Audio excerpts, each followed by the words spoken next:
The second edition of the summit with the theme FinTech, Empowering a Global Digital Economy, will provide an in-depth understanding of the latest business, policy, investment, and technology developments within the FinTech landscape globally. We would like to welcome you all for a panel discussion on neobanks. What's the problem business want to fix for? We have a distinguished set of panelists joining us today. Mr. Nilesh Gupta, in charge RuPay Acceptance, NPCI, who will be moderating today's session. Shashank Mehta, head Razorpay X. Rishen Kapoor, co-founder and CEO, Topline, and Abhilash Narahari, CEO and co-founder, Ivy Homes. Over to you, Mr. Gupta. Thank you, Manmeet. Good afternoon, everybody. My name is Nilesh Gupta. I had acceptance at NPCI. So today we have all gathered, like Manmeet mentioned, for the discussion on the topic, what problems businesses want neobanks to solve for. So to start the discussion, I would want to start with what are the key factors that are going to be providing the opportunities for the neobanks. And for this, I will call Shank, if you can just throw your thoughts on this.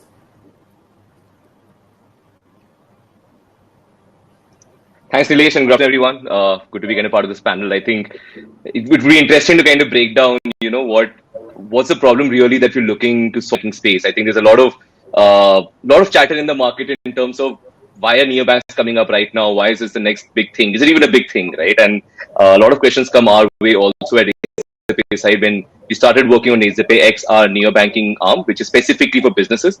We are very clear that we are targeting and we are going after business because it's a segment, which requires custom solutions for their needs. I think for a very long period, I think the entire finance space has been looked as, one single segment of customers, which is primarily painted as retail customers, right?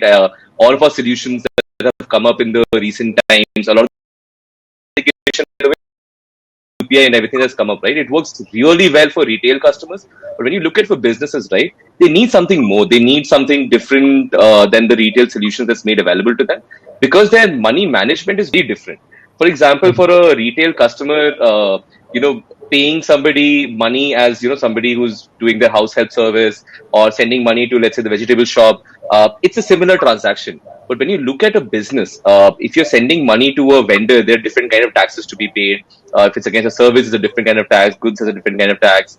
The entire payroll process itself has 5 different kind of taxes to be paid. And the process varies drastically between the different kind of payments that has to be handled. And the space, right, we realize that there is some challenge over here, right? Every founder has started a business because they want to kind of serve their customers, offer them something new, and really make a mark in the world, right? That's what they're really thinking of. But the quick reality check that ends up happening is that the day they start their business, they realize, oh wait, this is kind of a tax to be paid. Okay, wait, there's this compliance to be handled. Wait, there is this accounting that needs to be done. Oh wait, not only do I have to do accounting, but I have to tag each of my transactions under a different category itself, right? And sooner than later, you realize that you're spending out of the 22, 23 working days, if you count weekdays, founders spend more time than that generally. But even if you include that, right, they end up spending a good chunk of their time on the financial aspects, which are important. They are necessary. They are a key part to doing a business.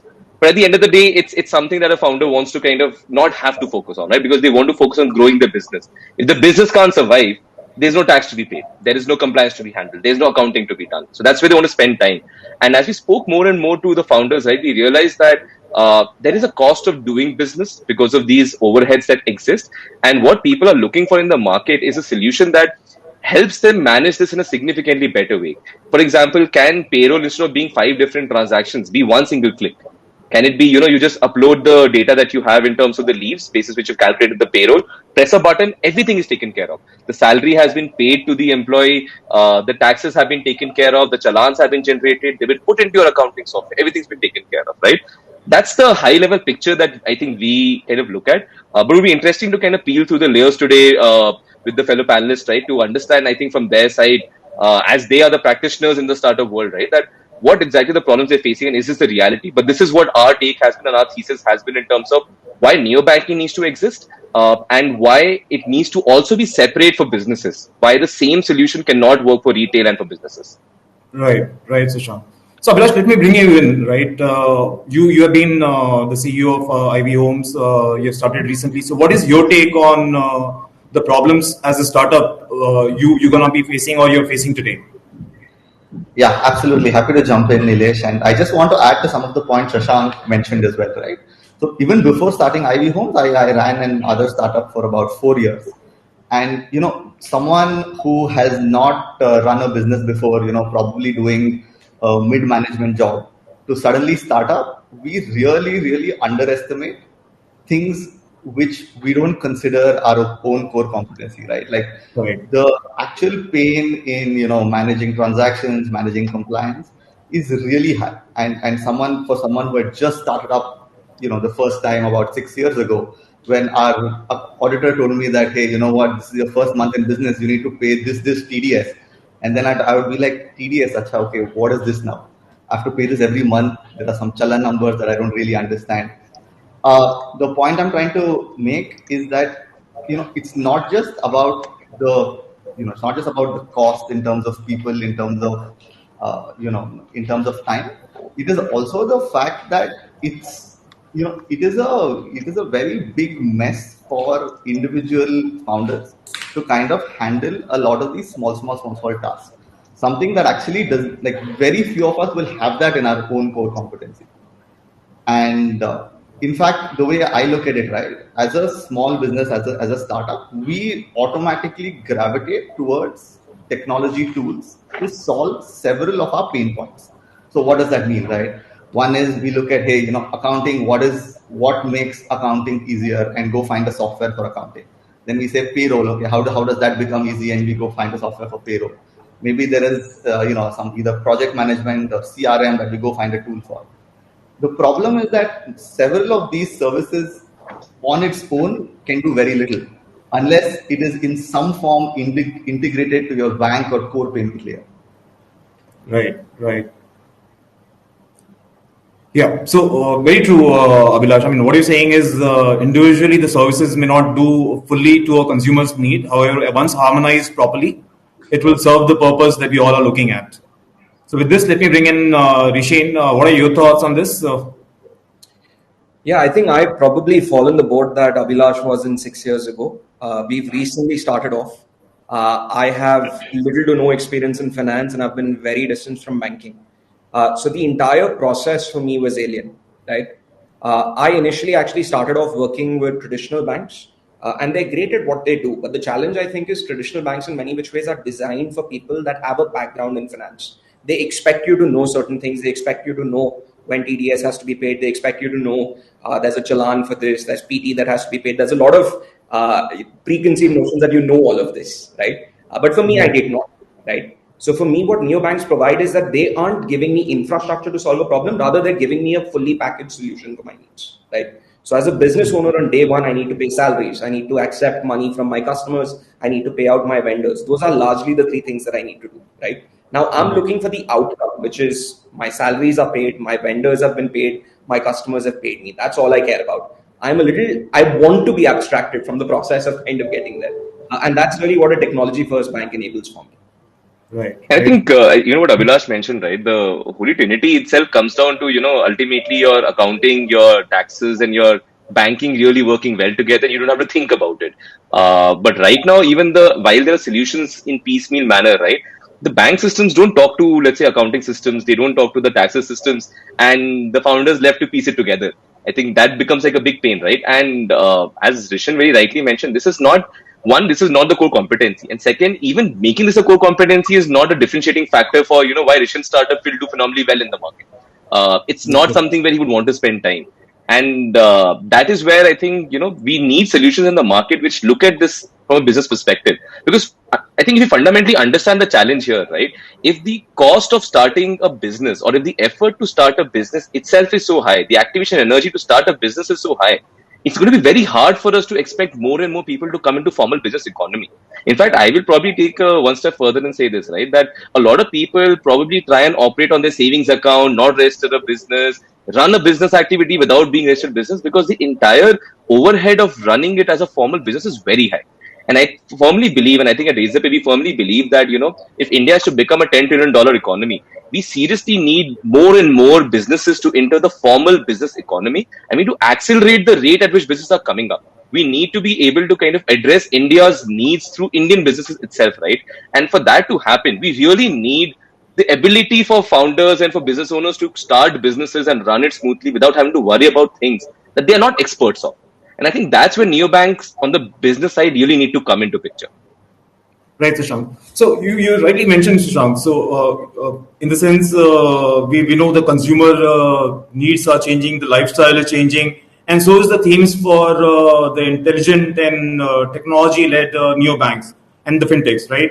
So what are the consumer-centric feedback loops that you have created as a neobank for you to be able to excel on creating those smaller community building exercise for economy to grow and economy to scale at large? Sure. I think there's a reason why I think a lot of neobanks are taking this line of, starting with the community angle itself, right? Because ultimately this product line doesn't exist right now. It's something which is being created brand new. And I mean, it would be really not only arrogant of me and foolish of me to say that, I can sit in my own ivory tower and, create a product out of scratch and then take it to the market and customers will be like, oh yeah, this is exactly what I needed, right? That's not going to happen. Right. Instead, what we really need to do is kind of co-create the solutions with folks who are practitioners on the ground, right? Folks like Rishan and Abhilash who are facing this pain day in, day out, and they understand it firsthand.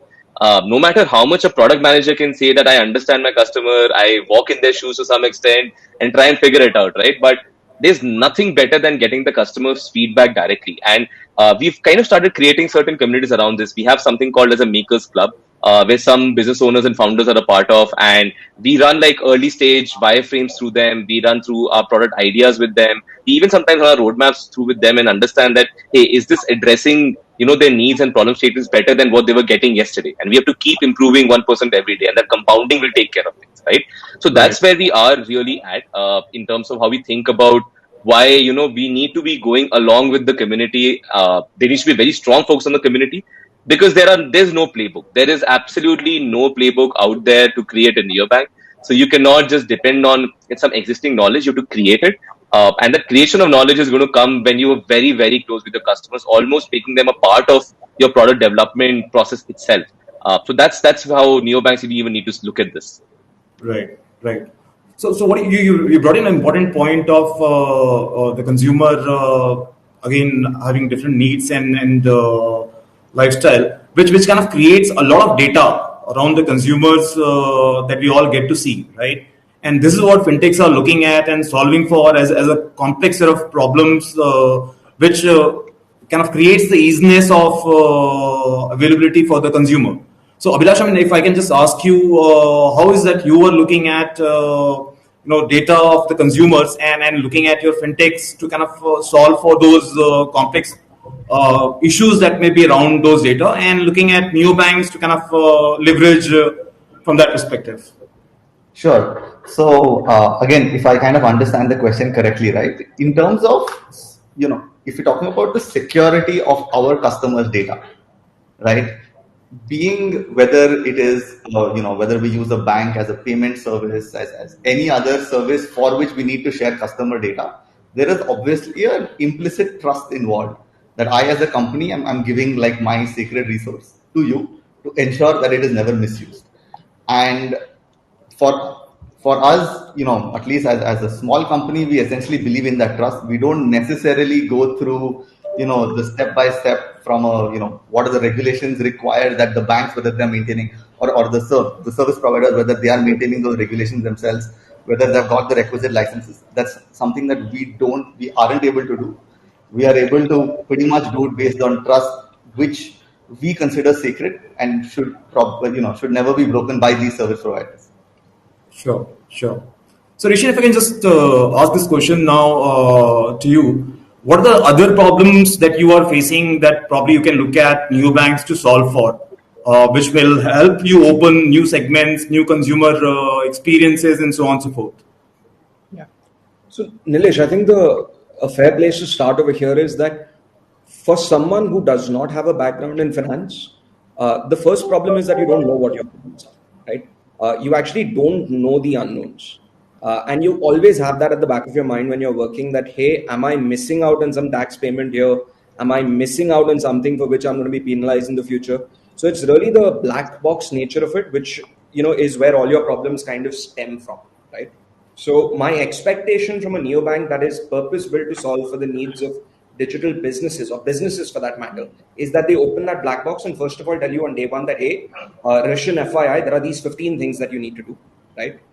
Here are the 5 that you're already doing. Here are the 10 that I'm missing. So, the first thing that's required of me is just tell me what are the problems, what am I already doing, what am I missing? That's kind of where it starts. Creating the awareness and sharing knowledge. Just creating the awareness, right? Because it's not something that we're privy to be frank, before starting a business up. Now, when you come to the question, which is, how do you unlock more customer experiences for this? I think that really depends on the features that a bank offers. But let's say, for example, if I have to receive money from one of my customers, right? If I give them 2 modes to send that money to me, there's a certain amount of satisfaction. If I give them 5 modes, the satisfaction, implicitly should be higher. So will my banking partner then open up more modes for me to receive money? I think that's one way to think about it. Right.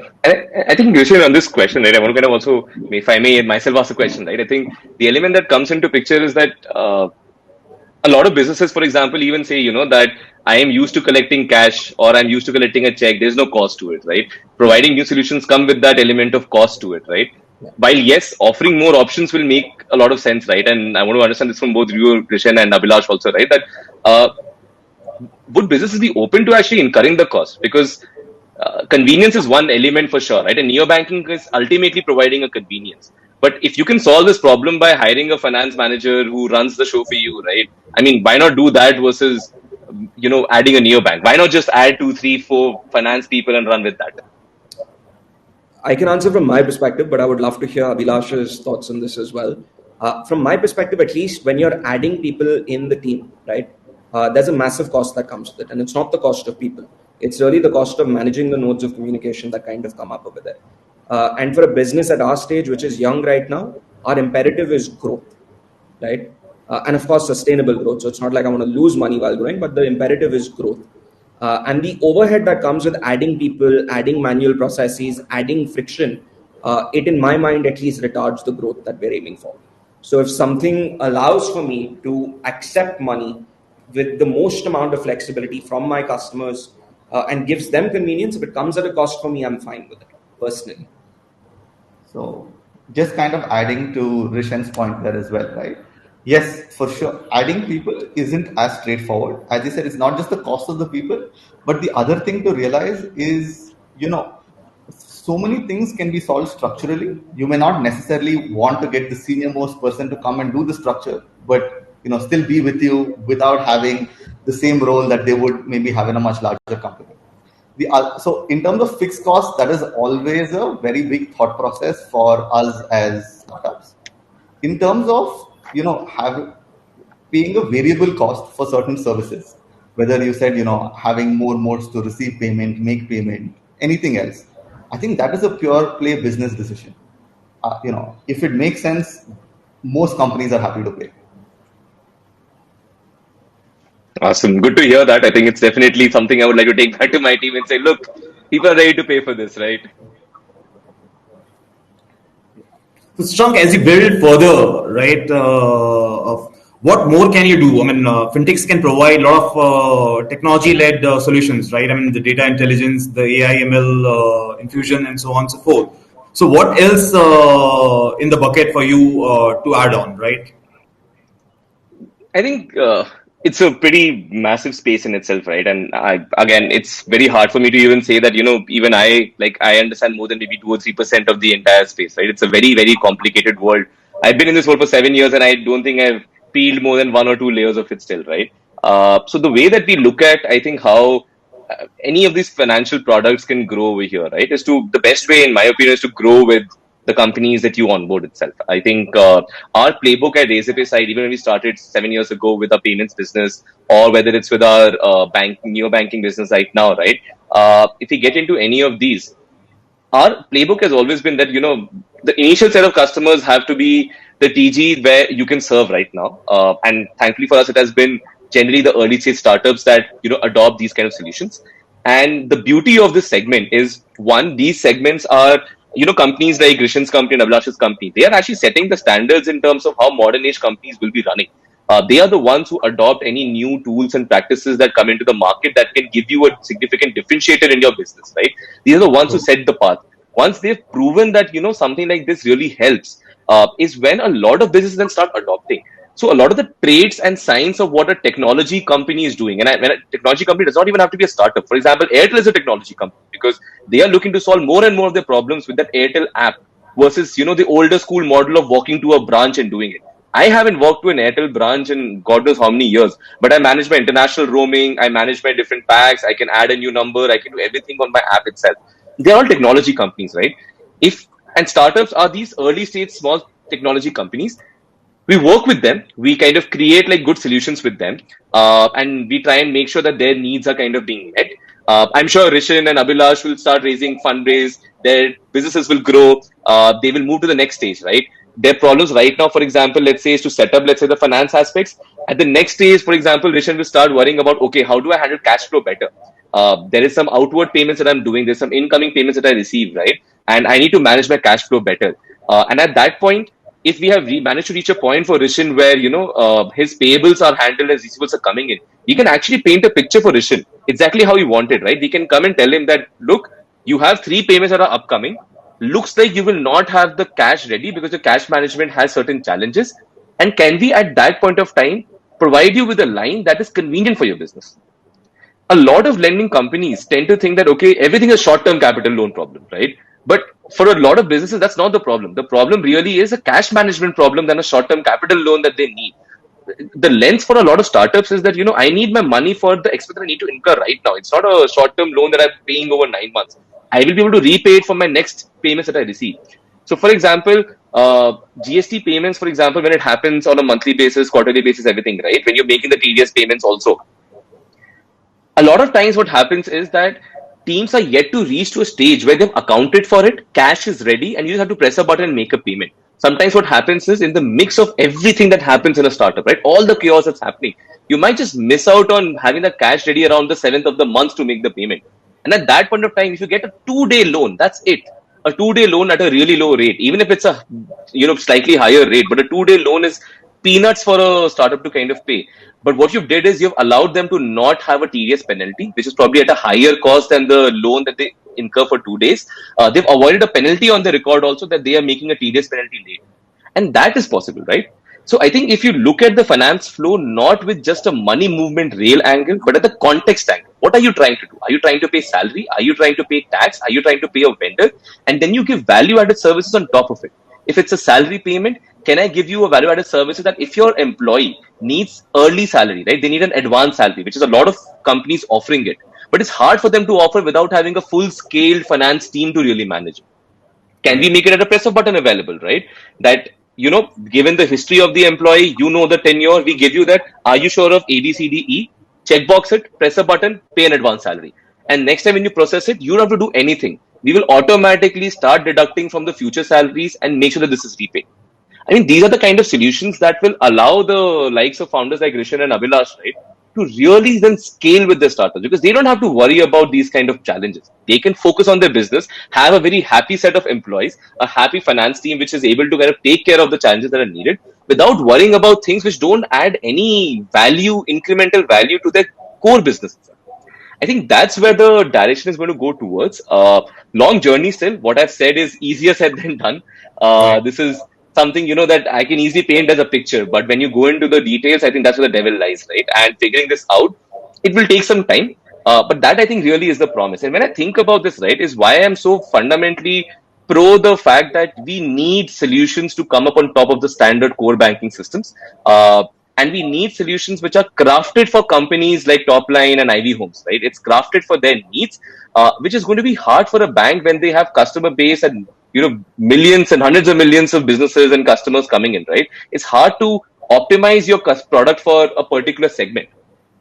And that really is the need of the hour. And I think that's something that even Nishan can add on, right? Like, how do you build products for a customer segment? And you optimize for it to the extent that they love it and their lives have a meaningful difference. I think that's what's needed and that's how the product will grow. Sure. So if I can just ask another point, right? A lot of this has been done for the startups through which we can reach out to the end consumer or reach out to the last mile. How can new banks, help fintechs like Rishan or Abhilash to reach out to the last mile consumers? I think maybe Rishan and Abhilash can take some part of the question, but I'll just Yeah. start with this part, right? I think ultimately it comes down to looking at the business and figuring out where is the financial flow, right? Particularly, I think I would love to understand from Abhilash, the business of Ivy Homes is really into selling your house, right? And it's a once in a decade kind of a transaction that you're making, right? So maybe if Abhilash can add from that perspective, right? That when you look at these kind of transaction flows, which are part of your business, what is it that you need, right? Because that's where the starting point would be. And I think companies like Razorpay and are ready to kind of serve this because this is what we need, right? If these kind of transactions can happen smoothly, is when we can have commerce flowing smoothly, and that's when the economy will grow. So The interesting over part to you, out Abhilash. there, Sushant, I guess the interesting part out there is also the fact that while the onboarding is, the transaction is once in a decade kind of a transaction, once the onboarding happens, probably the attachment and the engagement is for a very long time, at least 10 to 15 years, which is where Abhilash would love to hear your thoughts on that. Sure, sure. So just one caveat, right? In terms of how we are going to go ahead and reach the millions, maybe we are not the right fintech company to go ahead and reach provide services to the millions. That being said, currently, right, buying or selling a house is a super complicated process. It is complicated in multiple steps. It is, first finding the right place is very complicated. Then operationally, there are just so many challenges involved operationally and legally. And lastly, even funding it is challenging. Technically, what real estate is the oldest form of collateral when, for a particular loan. Even then, get the process of financing a house isn't as straightforward as it should be. And what we are doing at Ivy Homes is twofold, right? On one side, we tell the seller who is looking to sell their property that, hey, we are able to value your house and offer that money upfront, almost as an instant liquidity. And on the buyer side, we're able to smoothen out that entire experience of buying the house. Now, in terms of support that we would require, see, when you talk about, as I told, real estate is one of the oldest forms of collateral. That being said, it's fairly complicated, and lending against real estate requires multiple things to work together. One, how do you assess the true value of the property? Number two, are there any legal complications either in the project, in the particular unit, in the ownership, etc. And lastly, operationally, how do you go ahead and actually create a lien on this physical asset and ensure that lien is secure? Traditional banks have done this to a large extent, but as we see, there is tremendous scope of improvement going forward, especially on the user experience side. Right. And Rishan, how about you? Yeah, maybe I'll just start off explaining what we're doing, and then perhaps I could lean that into why this could perhaps be relevant for us. So we're not a fintech; we're actually a software as a service company, right? And our product essentially helps sales teams get the most conversions from their freemium and self-service customers. So our customers are businesses who in turn have businesses as their customers. So it's like B2B2B in some ways, right? So for us, our end customer who's a business, I don't think the fintech would be supporting them, right? But for us at least, let's say for example, we're a software as a service, which means people are paying us monthly fees more often than not at the end of every month. Now, if I have a 12-month contract and I get money in month one, can someone actually discount my future invoices and give me cash flow upfront? That would be amazing for me. There are other platforms that do that, but the friction in me going to them is high. Like in the US, there's something called Pipe, which is very large in this space. In India, also, there are a few people that are starting up in the same space. But for me, my bank is what I expect to take care of, right? Because they have my invoices, they're integrated with my accounting system, they know how long my contract is. So that, for example, is one instance of a huge value unlock for me. Great. And I think that's a big trend that's also probably coming up, right? Like, I think for a lot of SaaS companies like Rishan's, the challenge that comes up is that customers want a flexible contract, right? But at the same time, Rishan needs a very predictable cash flow to manage his business, which becomes a financial problem, right? If you can look at, for example, the contracts that they have already signed, where the payments have started coming in, let's say, and let the customers pay on a monthly basis. But looking at Rishan's data in terms of what's his retention rate looking like, how many customers tend to stick around, how long do they pay, you can actually give him an advance on it. So, and a subscription that's been running for 3 months, where the customers paid for 3 months, and we know that, let's say, Rishan's business has a 80% retention rate.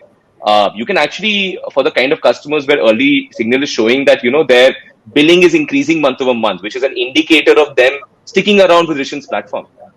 I mean, you can always go ahead and give him that, okay, you've got 3 months billing. The next 3 months billing, we're giving it to you right now. And from your next 8 months billing or 9 months billing, we keep deducting 20%, 20%, and that will automatically repay this. So you have now a predictable cash flow, which earlier maybe could have been spiky in nature, could have been variable in nature, which might make it hard for Rishon to scale a startup, right? And I think that kind of a problem statement, if a neobank can solve, because it knows the payables, it knows its receivables, and it's creating a solution that's crafted for companies like this. I mean, banks have known your receivables and payables for a very long time. The problem is when you create a solution for the masses, right? You miss some of these data points which lie in the nuances.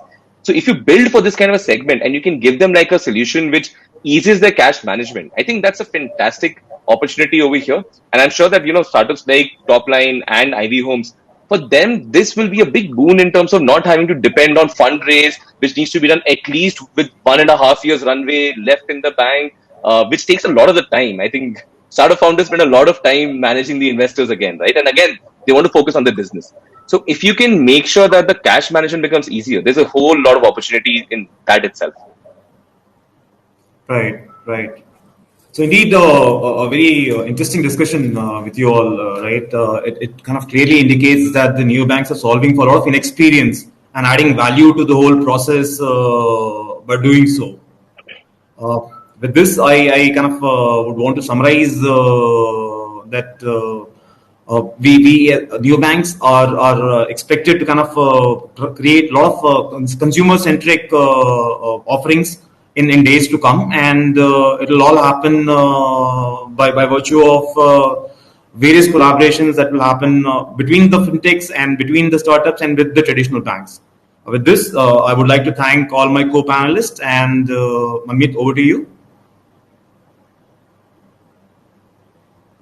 Thank you so much, everyone, for such an insightful discussion. We have certain few questions which have come up. I would like to take it up.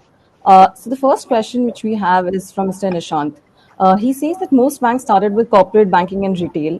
SME business banking continues to be uncatered to indeed. To solve, is Razorpay going to emulate Zero in creating an open ecosystem? I think it's a great question, right? Ultimately, I don't think any company in the finance space can operate in a silo. And I think that's what has led to where we are right now, where, as Abhilash had mentioned at the start, right, that your accounting system doesn't talk to your banking system, doesn't talk to your taxation system, doesn't talk to your expense management system, doesn't talk to your payroll system, right? And piecing it together in itself is a full-time job. So I think there's definitely value in creating an ecosystem. So far, our strategy has been that, if there is something available in the market, we actually prefer to kind of make it available to the founders in a neatly bundled through experience. But if there's something that's not possible or not available in the market, we then decide to go ahead and build it. I mean, there's only so many things we can do. There's a lot of problems out in the market. So we actually are very, very open to partnering, and we actually want to enable like a financial ecosystem for founders where, they can just plug and play from the marketplace, any tool that they need, and it just seamlessly works together. For example, when we looked at the payroll solutions in the market, and there are a bunch of these, what we realized is that they only take care of the calculation part, which is treating the HR side of the payroll processing.